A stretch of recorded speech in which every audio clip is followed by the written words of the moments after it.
رجعنا لكم في مقطع جديد من قناة سيف جيمر 77. قبل ما نبلش المقطع لايك واشترك في القناة وفعل زر الجرس، وخلينا نوصل هذا المقطع 25 لايك. وكيف تجيب الكومنت بلوك على اي صدر في ماينكرافت الجوال. زي ما انتم شايفين الكومنت بلوك هي زي ما انتم شايفين. وهذا بيت الشجرة. الفيديو الجاي راح انزل لكم عن كيف تصنع بيت الشجرة، وخلينا اوريكم كيف تجيب الكومنت بلوك. راح احط لكم الاسم تبع الكومنت بلوك في الديسكريبشن للجوال وبزبط للكمبيوتر. راح احط لكم اياه في الديسكريبشن.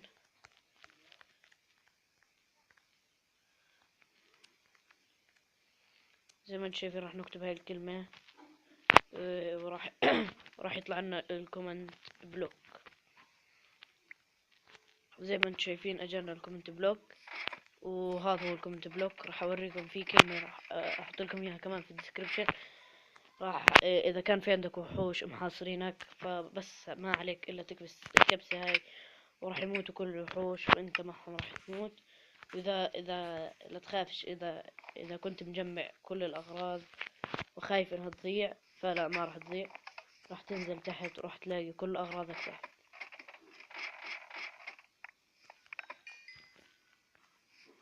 زي ما انتم شايفين راح يرجع لك كل شيء معك، وما راح يرجع الليفل تبعك الا ما تحط الدروع تبعونك. راح يرجع الليفل تبعك اللي انت مجمعه واللي انت موصل.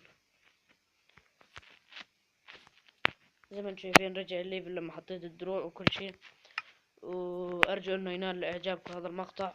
راح احط لكم اسم في الديسكريبشن الكومنت بلوك، وراح احط لكم كيف تفعل الكومنت بلوك، وراح احط لكم اذا حابين نعمل سيرفر مع بعض راح احط لكم اسمي في الديسكريبشن. بس ما عليكم الا تضيفوني وراح راح نلعب مع بعض. راح نلعب في اي عالم بدكم اياه، او نعمل حرب البيض، او في اشياء راح انزل لكم اياها. والفيديو الجاي استنونا عشان اوريكم كيف تصنع بيت الشجرة.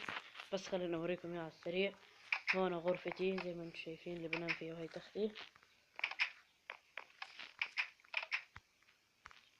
وهون الصندوق اللي انا حاط فيه اغراضي كل شيء. وهون عامل زي الفرن. وخلينا نطلع فوق.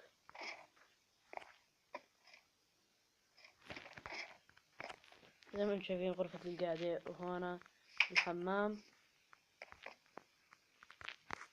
زي ما انتم شايفين هون الحمام. وهذا راح نطلع على السطح. هون عامل فوق سطح، فانا بس اذا كان في وحوش برا فممكن ان اقدر اقتلهم قبل ما يقتلوني. طيب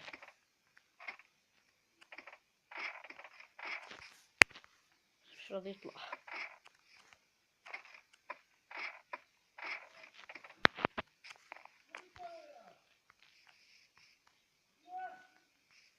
واذا حابين نلعب مع بعض نعمل سيرفر مع بعض ما في مشكلة، ما عندي مانع. فراح احط لكم اسمي في الديسكريبشن. وهذا كان نهايتنا للمقطع. ارجو انه ينال اعجابكم.